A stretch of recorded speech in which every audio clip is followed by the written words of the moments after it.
Queridos, esse é um domingo muito especial e eu quero te explicar por quê. Eu quero primeiro dizer que, como igreja, a gente está abraçando uma convocação mundial para 21 dias de jejum e oração a favor de Israel e Jerusalém. Isso inicialmente foi movimentado pelo IHOP e Mike Bickle. Nós temos amigos assim muito ligados com ele, como o Vitor Vieira, por exemplo. Mas isso foi muito além já do IHOP e é uma mobilização mundial, né? E eu sei que eu vou falar de coisas aqui que vão provocar o seu coração para conhecer mais sobre isso. Mas hoje não é o objetivo esmiuçar as questões escatológicas. A gente tem estudado já há bastante tempo e a gente tem preparado um material e logo a gente quer, eu acredito que talvez no final do ano a gente entre com uma série falando sobre escatologia. Mas eu quero dar um pano de fundo para você hoje, para que você entenda não só esse jejum, mas você entenda todo o pano de fundo no desenrolar de todo o desdobramento escatológico do final dos dias, para que você consiga entender o porquê esse jejum é tão importante e porque, como igreja, a gente não está só falando, não só anunciando, mas eu resolvi dedicar parte do culto desse domingo, a mensagem desse domingo, para falar disso. Talvez alguns de vocês tenham assistido a live do Mike Bickle com o Vitor Vieira, mas de qualquer forma eu quero passar esse pano de fundo para você. Por quê, querido? A gente está em outubro, fechando 3 anos de igreja, né? Que a gente está aberto mesmo aqui, fazendo cultos abertos, porque a gente ficou 10 meses fechado na minha casa. A gente está fazendo dia 13 de julho, 2 anos. Então, em todo esse tempo, eu acredito que um dos maiores desafios que a gente tem no Senhor é continuar ouvindo a Deus sempre, porque Deus sempre está trazendo alguma coisa nova, né? Então, algumas pessoas me perguntam às vezes, qual você acha que é o seu maior desafio como igreja? E eu digo que o maior desafio para mim é a gente continuar sempre ouvindo Jesus, porque Deus é dinâmico, Ele está sempre fazendo algo novo. Então, quando a gente olha para tudo que o Senhor tem construído em nós, eu não estou falando do prédio, eu estou falando de uma identidade, eu estou falando de cada pessoa que veio e tem feito parte dessa casa, dessa família espiritual. Eu vejo a importância de a gente estar sempre ouvindo Deus, para que a gente continue correspondendo àquilo que Ele tem para nós como identidade. E eu tenho certeza que se você está nessa casa, ou se você veio até visitar aqui, você entende que a gente tem algo muito específico em relação à adoração, em relação ao ensino das Escrituras, e algo que você vai ver a gente falando com mais frequência é sobre a compreensão do desenrolar escatológico do final dos dias e da importância de nós vermos a igreja como uma casa de oração, que é isso que Jesus disse que a igreja é. Então tudo isso faz também parte dessa identidade que Deus tem formado em nós, né? Para que você entenda esse jejum, que o Mike Bickle tem chamado de jejum de Isaías 62, o primeiro livro que eu li sobre o ministério profético, eu li acho que em 2004 esse livro, é um livro do Mike Bickle que até não existia mais em português, se eu não me engano, ele voltou a ser publicado, chamado Descobrindo o Dom Profético. E nesse livro ele conta como o IHOP se formou, né? Então, Mike Bickle era um pastor de igreja, quase assim tradicional, e alguns profetas começaram a chegar até ele, profetas americanos principalmente. Existem umas figuras incríveis, querido, na história do ministério profético dentro dos Estados Unidos. Talvez o principal deles seja um cara chamado Bob Jones, que morreu há mais ou menos 10 anos atrás. E esses caras começaram a ir até o Mike Bickle profetizando o que ele ia viver como ministério de adoração e intercessão. Quando você lê esse livro, eu acho que você vai encontrar, para comprar agora, eu tenho quase certeza que ele voltou a ser publicado. Esses profetas chegavam ao nível de dizer assim: olha, eu vou tal dia te visitar aí na sua cidade, e como prova de que é Deus que está me mandando, no dia que eu pisar aí na sua cidade, vai acontecer um terremoto em tal lugar, em tal escala. E quando eu for embora, vai acontecer uma outra manifestação na natureza desse sentido. Queria dizer, é uma história incrível. E entre o que esses homens profetizaram para o Mike Bickle, eles profetizaram que ele ia ter uma casa de intercessão 24/7. O que acontece? O que isso significa? 24 horas de oração e intercessão 7 dias por semana. Eu lembro que o Mike Bickle fala que quando ele começou a ouvir essas coisas, ele nunca tinha pensado nada sobre isso. E esses homens profetizaram, e ele começou a fazer algumas salas de oração num trailer. Então isso começou muito pequeno, como um pastor de igreja que entendeu uma palavra profética e começou a se mover nesse sentido. E ele fez isso por cerca de 16 anos. Eles tiveram esse grupo de oração, aumentando as escalas, as horas de adoração e intercessão. E depois de 16 anos, o Mike Bickle entregou a sua igreja, e ele começou o IHOP em 99, começando essa adoração e intercessão contínua, 24 horas por dia, 7 dias por semana. E esses caras estão há quase 25 anos, sem falhar um dia. Eu acredito que talvez a maioria de vocês saiba isso. Alguém não sabia que o IHOP tem essa história de adoração e intercessão há 25 anos quase? Alguém não sabia? Levanta a mão. Mais alguém? Algumas pessoas não sabiam, achei importante trazer isso. Então, outra coisa que o Bob Jones profetizou, e eu nunca tinha ouvido isso antes, até esse momento. Uma coisa que o Bob Jones profetizou é que ele disse para o Mike Bickle: olha, quando os seus netos estiverem na maior força deles, e quando a gente olha biblicamente, isso, tudo que eu entendo de conceito bíblico, isso parece apontar para mim os 21 anos, porque 21 anos era a maturidade dos israelitas, dos hebreus. Com 21 anos eles estavam formados para ir para a guerra, então esse parecia o auge da força de um jovem. E o Bob Jones profetizou para ele que quando os netos dele estivessem no auge da sua força, Deus ia mobilizar através dele uma intercessão de mais de 100 milhões de pessoas por Israel e Jerusalém. O Mike Bickle fala algo muito interessante. Ele diz: olha, quando Bob Jones profetizou isso, os meus filhos, um tinha 2 anos e outro 4 anos de idade. E ele falou: o que esse cara está falando de quando os meus netos estiverem no auge da sua força? Ele falou: isso é uma coisa muito distante para mim.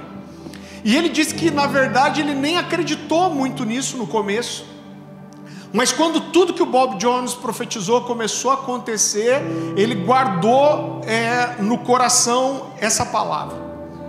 E hoje, em 2023, faz 40 anos que isso aconteceu.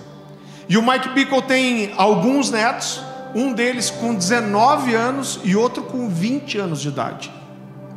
Então isso é um apontamento de que esse Bob Jones falou, inclusive: olha, quando isso acontecer, eu já não vou mais estar aqui. E Bob Jones morreu há mais ou menos 10 anos. E ele profetizou isso: olha, vocês vão fazer isso, vão fazer esse movimento. O Bob Jones inclusive falou a você: quando esse movimento acontecer, você vai ser um dos mais velhos envolvidos nisso. E em tudo isso, o Mike Bickle contou que agora, nesse ano, se completam 20 anos que ele fez um jejum muito especial com o IHOP e marcou muito o desdobramento de outras coisas. Então ele conta que em 2000, desculpa, eu estou parecendo a Dilma fazendo conta, misericórdia, que 2023 menos 20 anos, 2001. Acertou, miserável. Então, fazendo as contas, em 2023 eles fizeram um jejum no IHOP de 21 dias, só na água, toda a liderança. E diz que quando o ano começou, esse ano de 2023, ele estava numa reunião com a liderança, e o pessoal falou, esse ano vai completar 20 anos do nosso jejum. E o pessoal falou para ele, olha, Mike Bickle, vamos fazer esse jejum de volta? E diz que ele falou que quando ele ouviu isso, ele não se animou. Ele falou, gente, 21 dias na água, não dá para a gente fazer outra coisa? Mas ele falou que quando toda a liderança se empolgou para fazer isso, ele começou a se empolgar também. E ele fala algo muito interessante, ele diz que quando aquele movimento, ele falou, eu queria ouvir minha liderança, queria ouvir o que estava no coração das pessoas, e quando eles falaram, não, vamos fazer, ele falou, olha, eu falei uma coisa que eu entendi que foi de Deus, porque eu não pensei, isso saltou da minha boca. E ele disse, de repente, no meio daquilo, eu falei, não, se a gente for fazer, vamos fazer um jejum por Jerusalém e Israel. Ele disse que quando ele falou, ele até falou, por que eu falei isso? Mas disse que no momento que ele falou, toda a liderança falou, é isso que a gente vai fazer. E eles decidiram então fazer uma coisa para o IHOP, aumentar os turnos de intercessão. Normalmente as pessoas ficam de 2 a 4 horas. Ele teve ali grupos na liderança que decidiram fazer 12 horas de intercessão todos os dias durante esses 21 dias. E o primeiro passo foi eles decidirem fazer esse jejum. Mas ele falou que no desenrolar disso, o IHOP tem reuniões com te explicar um pouco mais por que Isaías 62 é a referência para esse jejum. Então abra comigo, por favor, em Isaías 62.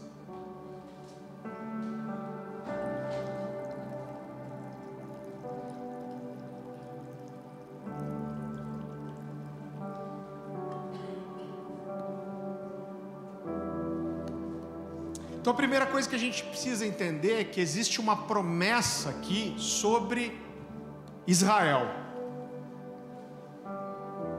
Isaías capítulo 62, eu quero que você abra comigo a partir do versículo 6, desculpa.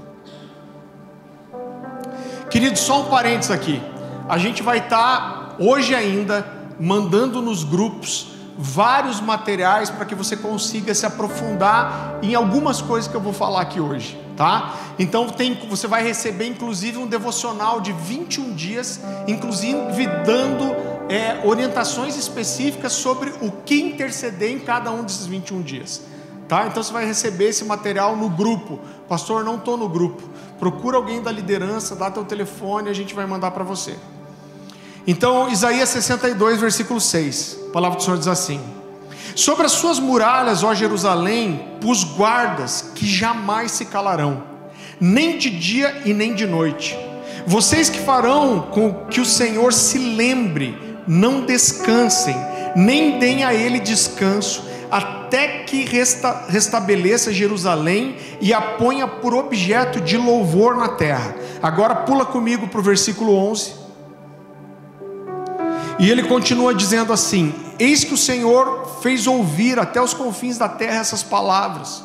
Digam à filha de Sião: eis que vem o seu Salvador, ele vem, com ele vem a sua recompensa, e diante dele vem o seu galardão. Eles serão chamados de povo santo, remido do Senhor, e você, Jerusalém, será chamada a procurada, a cidade não abandonada.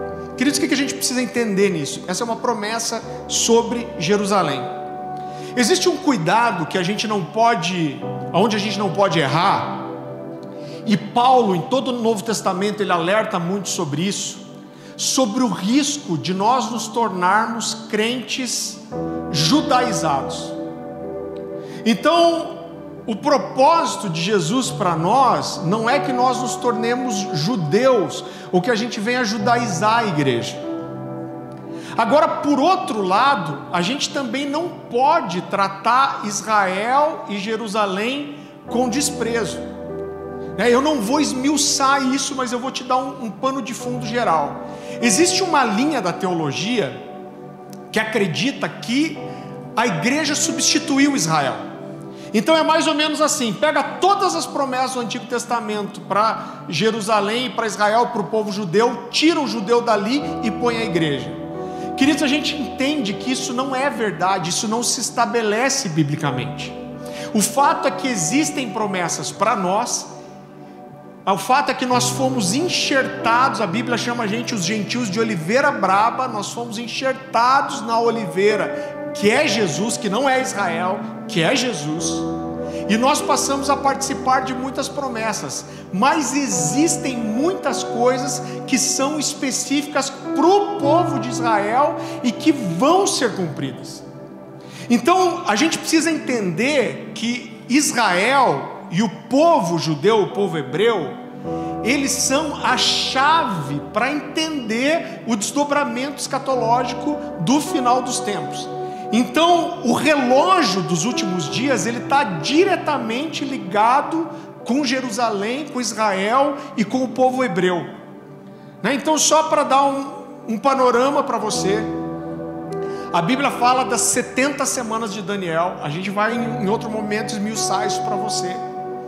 A gente entende que 69 semanas se passaram, a Bíblia chama de semanas de anos, ou seja, 70 períodos de 7 anos, e ficou faltando uma última semana, que é a semana que fecha toda a história de Deus com a humanidade até o retorno de Jesus e o início do milênio, ok?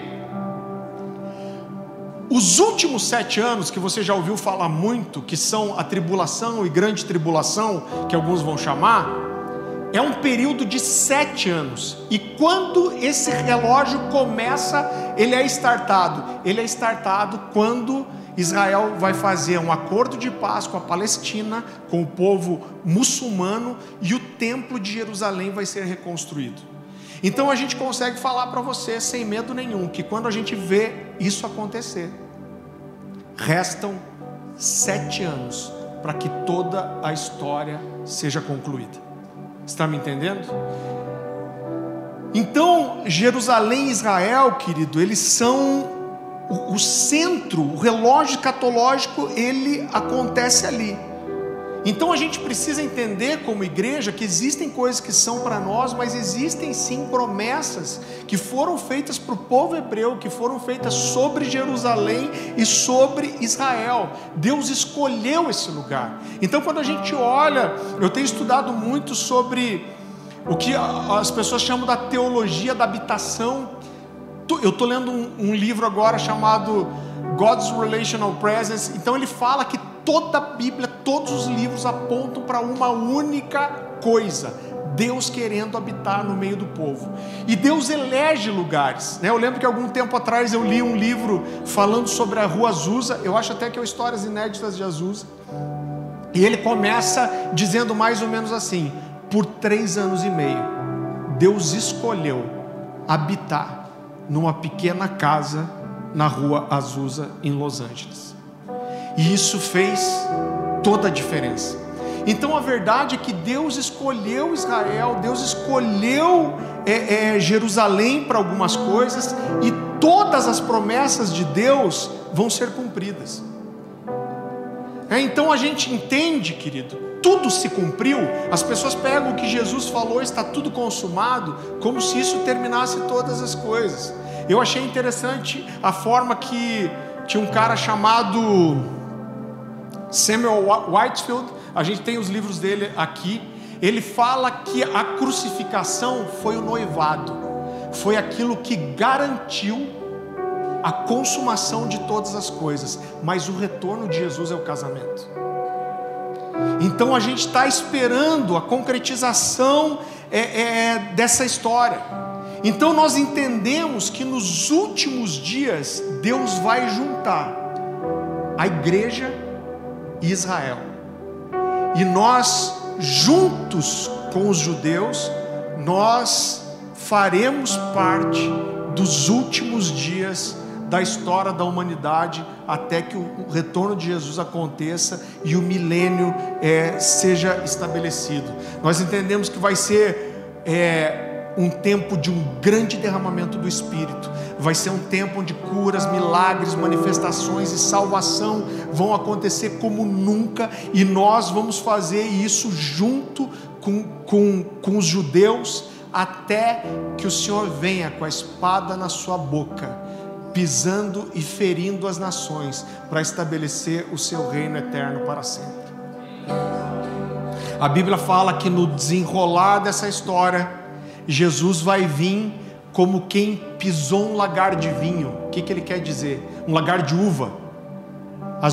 O vinho era feito pisando, uma espécie de uma bacia, pisando a uva. Então ele quer dizer que é como se Jesus viesse com vestes brancas, pisando a uva, que molha a borda do seu manto e respinga o suco da uva. A palavra de Deus diz que Jesus vai entrar assim, com as vestes respingadas do sangue derramado pelos inimigos do Senhor. Então ele vem com aquele que vai julgar as nações e vai estabelecer o seu reino eterno para sempre. Então nós seremos um único povo, com um único Senhor e um único Rei. Eu quero que você abra comigo em Gênesis capítulo 12. Eu sei que está sendo muito diferente de tudo que a gente faz aqui normalmente, mas sem dúvida não menos importante.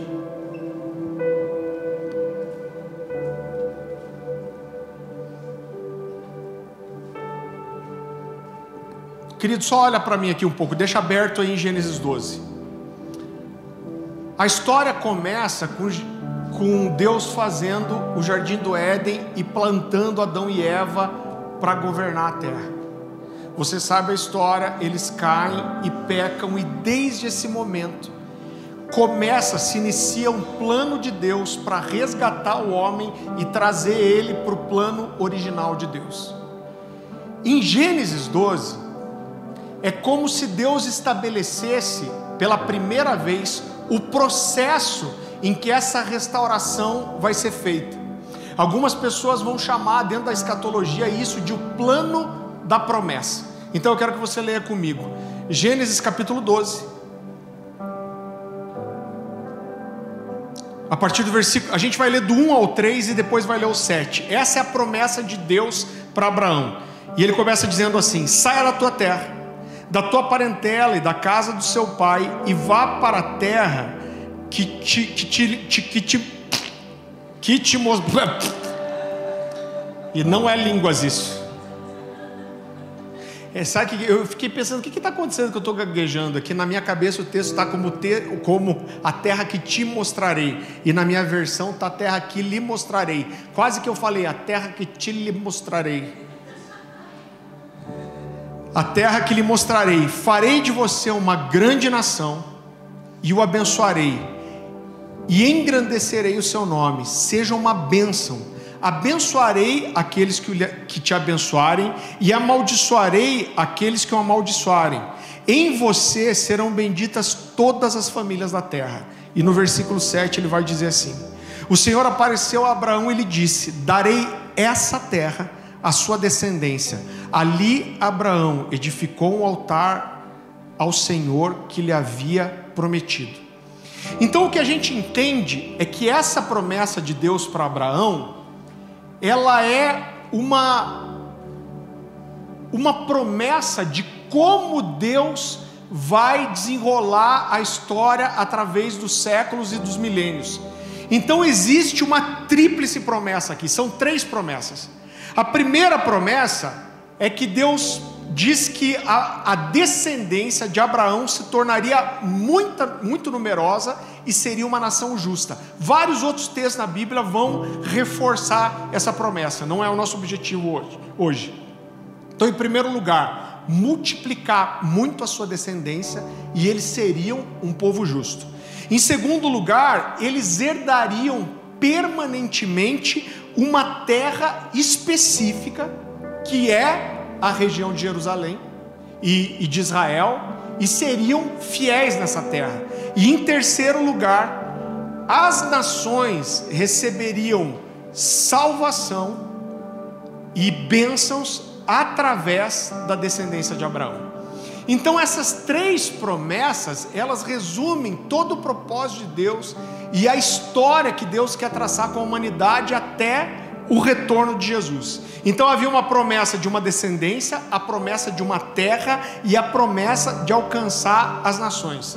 Então a gente precisa entender, querido, que entender essa tríplice promessa é entender o desenrolar dos tempos até a volta de Jesus. Eu quero que você abra comigo em Romanos capítulo 11.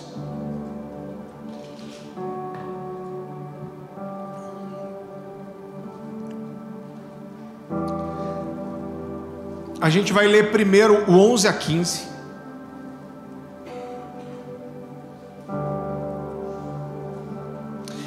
Paulo está falando aqui primeiro da queda dos judeus. Misericórdia, gente. Está falando da queda dos judeus. Ele diz: então me pergunto, será que eles tropeçaram para que caíssem? De modo nenhum. Mas pela transgressão deles, a salvação chegou até os gentios. A Bíblia fala que o Senhor Jesus veio para aqueles que eram seus, os seus o rejeitaram. E isso fez com que a salvação chegasse para os gentios. É disso que ele está falando. Para fazer com que os judeus ficassem com ciúmes. Ora, se a transgressão deles resultou em riqueza para o mundo, ele está dizendo, olha, essa transgressão dos judeus fez com que os gentios fossem salvos. Ele continua dizendo, e a diminuição deles resultou em riqueza para os gentios, quanto mais a plenitude deles.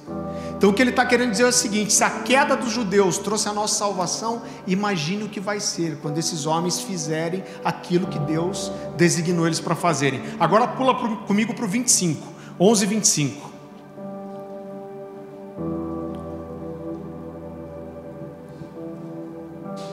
Espera aí que esse texto não está aqui.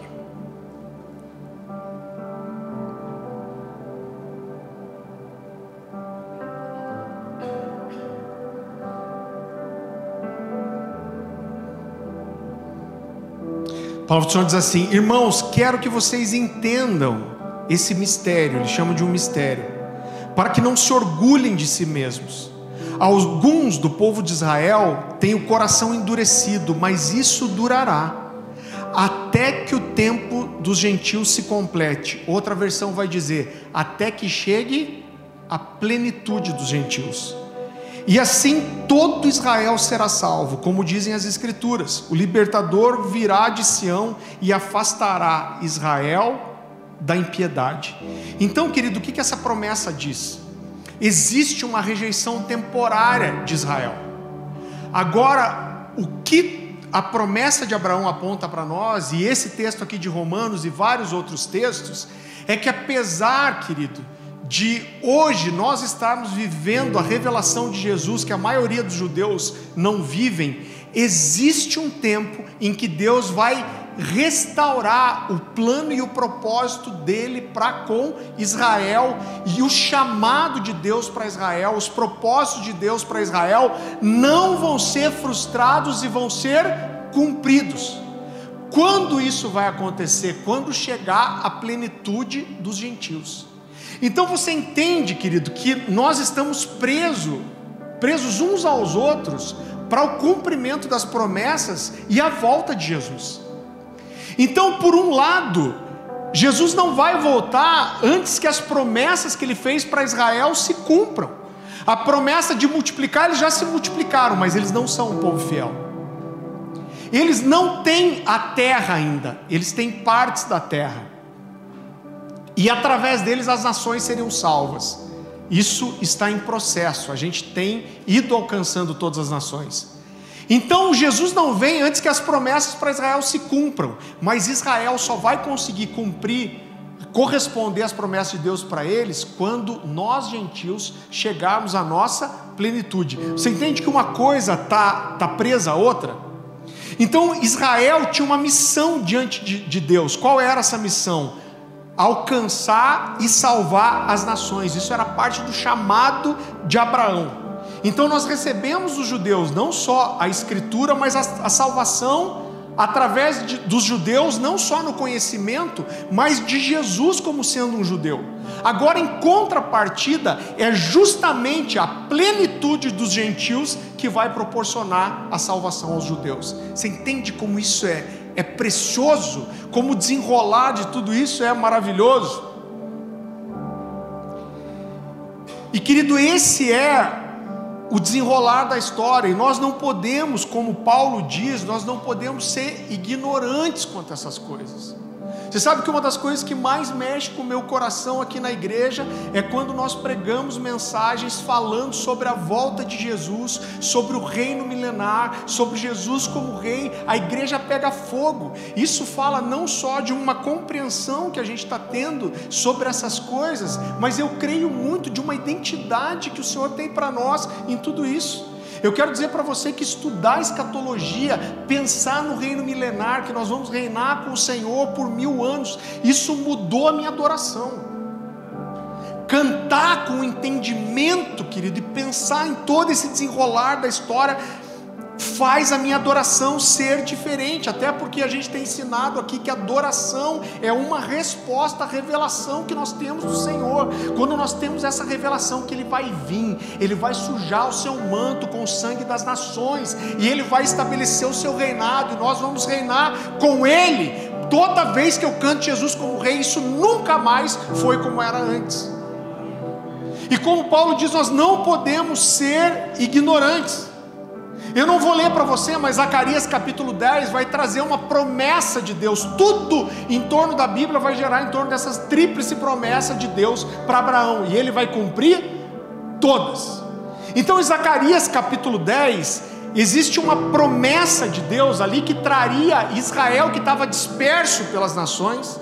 Então Israel é perseguida e os judeus se espalham por todo o mundo, mas em Zacarias Deus traz uma promessa e diz: eu vou congregar todos os hebreus de volta em Jerusalém.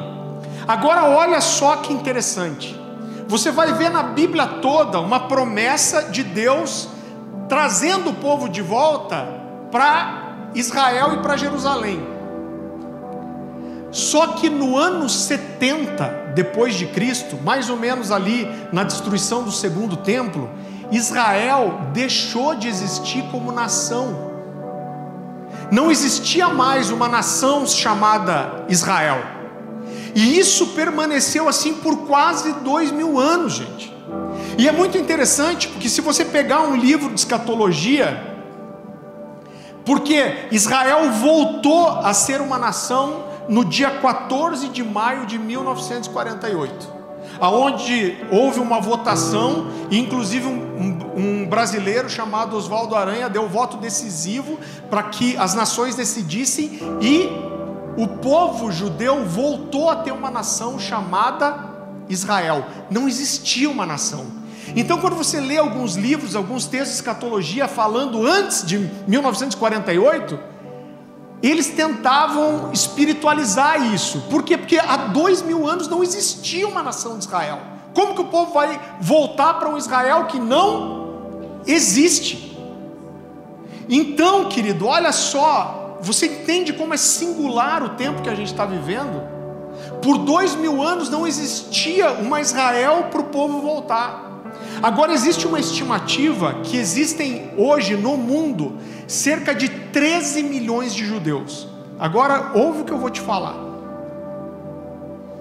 Desses 13 milhões, 41% já voltaram para Jerusalém, mais ou menos 5 milhões e meio. E esse é o cumprimento de uma promessa para os últimos dias.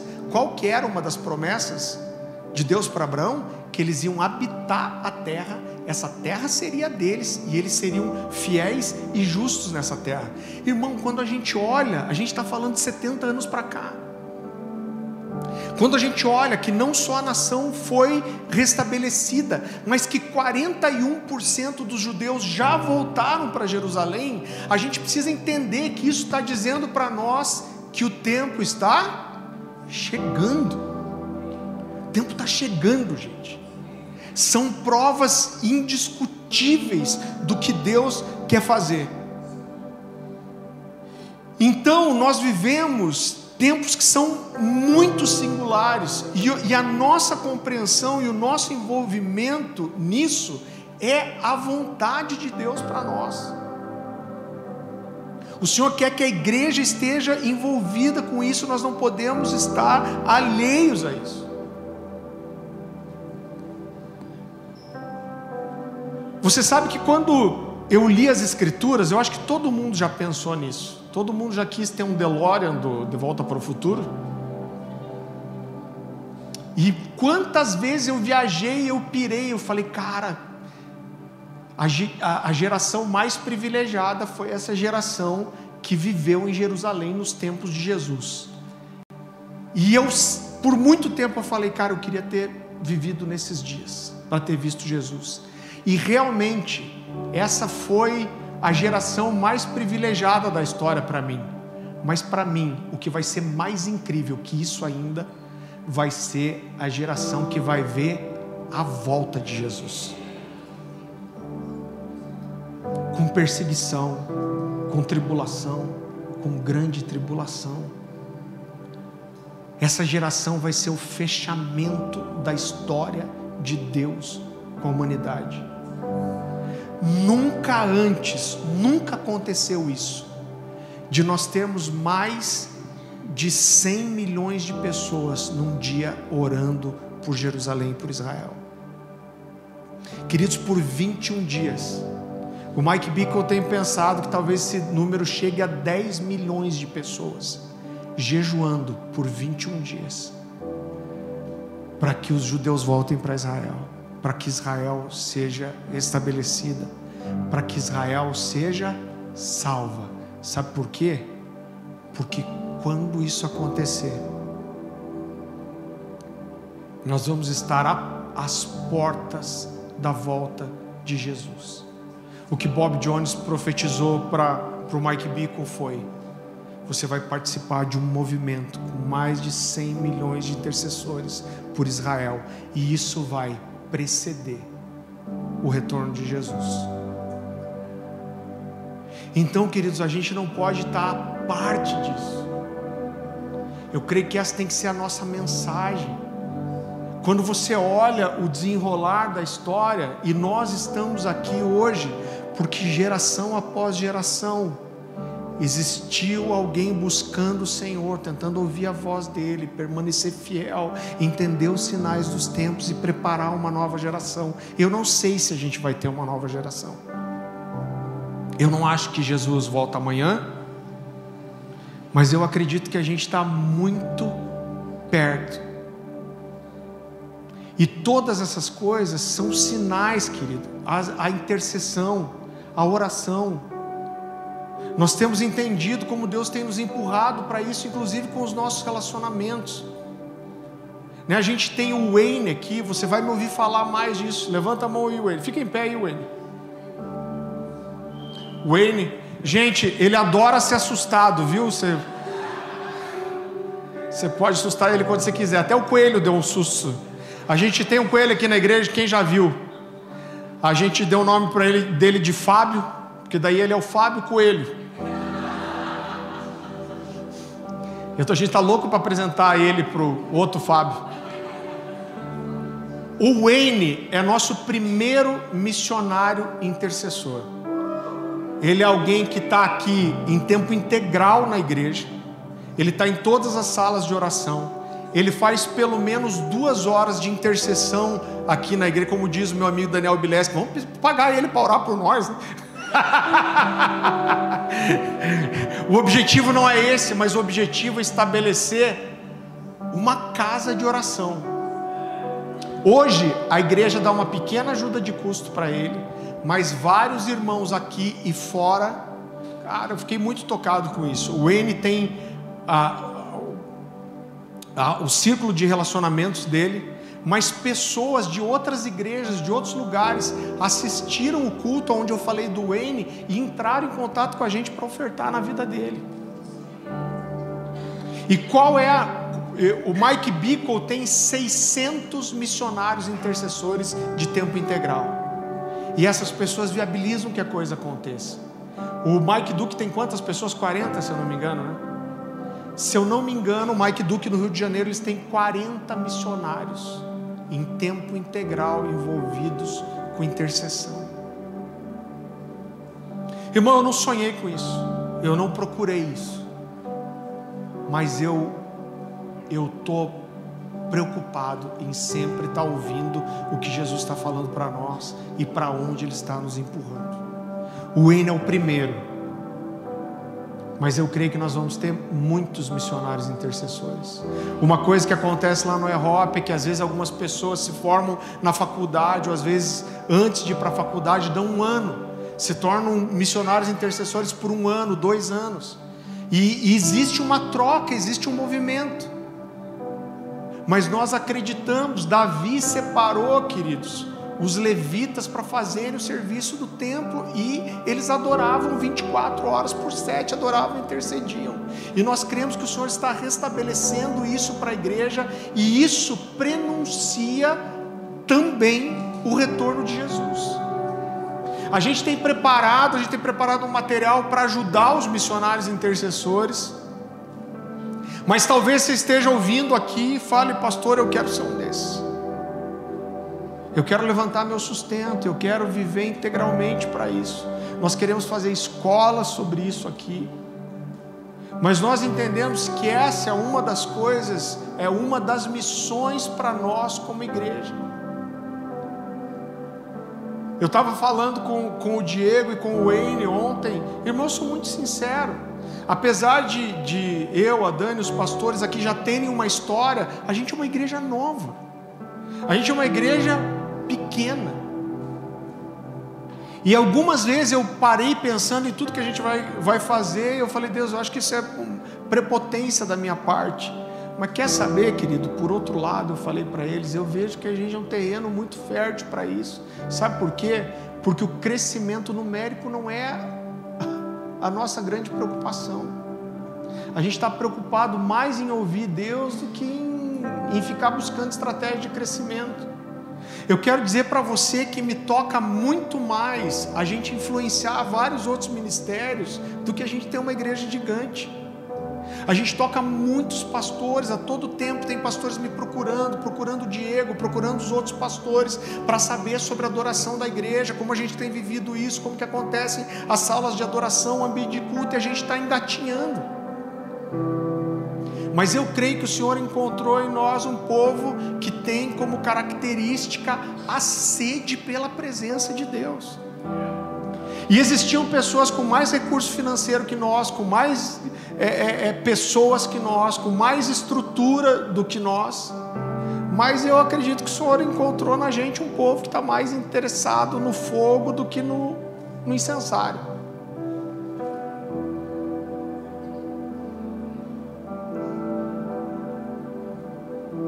E eu quero aqui, de todo o meu coração, eu quero assim convocar você para esse jejum.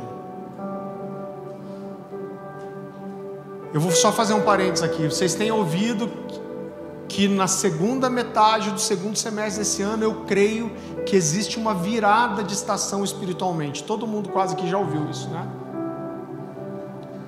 No dia 1º de setembro, se Deus quiser, a gente vai iniciar um período de 40 dias de jejum aqui.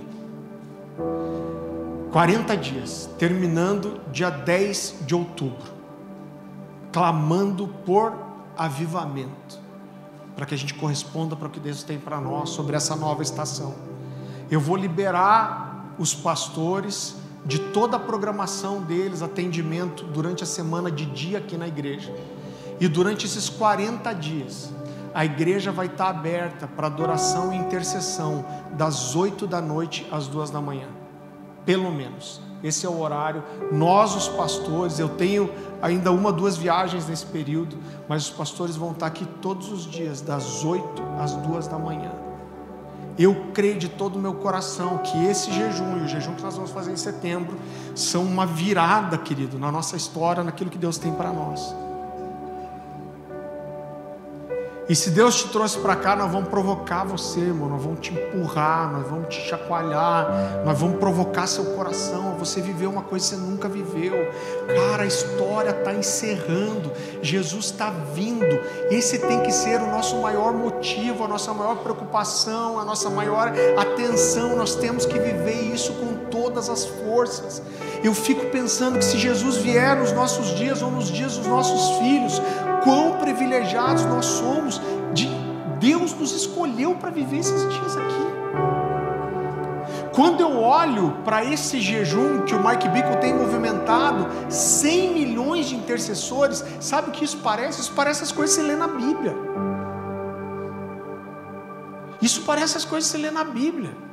Eu consigo me imaginar lendo que o Senhor levantou um homem e 100 milhões de pessoas se levantaram para interceder pelo povo judeu, e Deus fez coisas maravilhosas. Como que você vai fazer esse jejum, irmão? Não importa, só não vale assim, vou fazer jejum de rede social. Se for junto com outra, vou fazer jejum de jiló,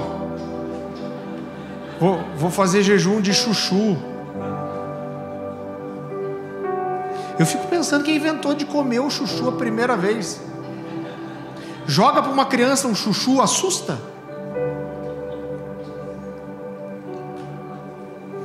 Tem gente que gosta de chuchu aí, é? Eu ouvi falar que tem gente que compra chuchu até. Paga. Que nem eu ouvi falar, basta você ter raiva que ele nasce no quintal de casa.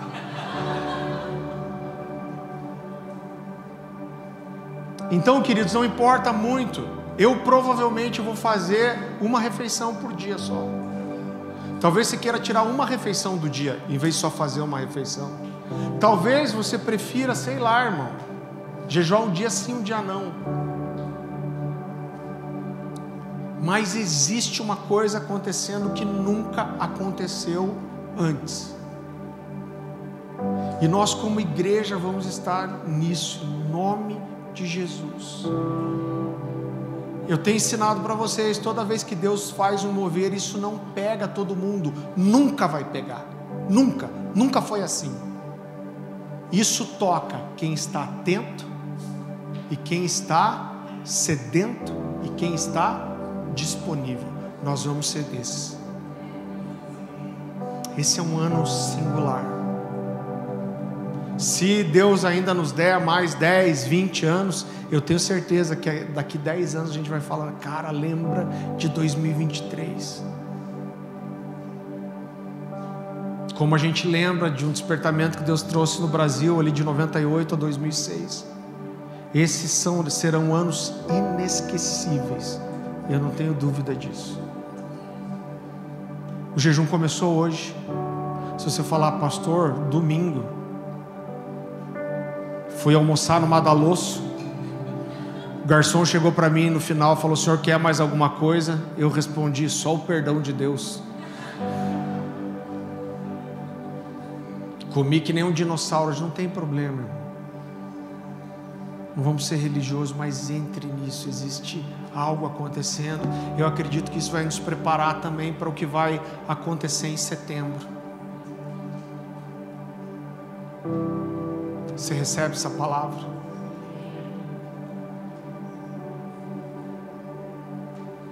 Vou chamar o Diego aqui, a gente logo vai passar para a ceia.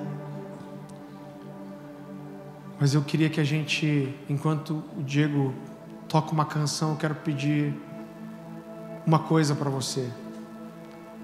Talvez você precise conversar com a sua esposa, com a sua família, mas eu queria te pedir para você não sair daqui sem uma decisão de como você vai fazer esse jejum. Eu compartilhei, isso não é nem uma mensagem, é um... O que é isso aqui? É um convite, né? De algo que a gente crê.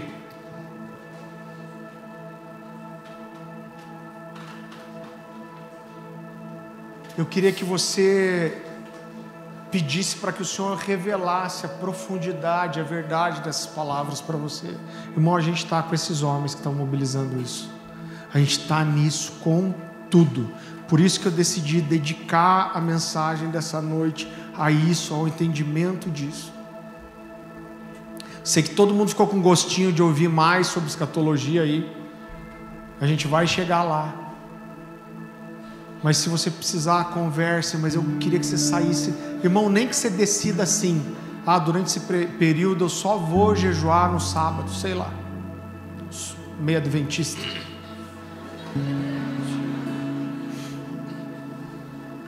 Eu já gosto de comer uma feijoada no sábado, que é para evitar a religiosidade.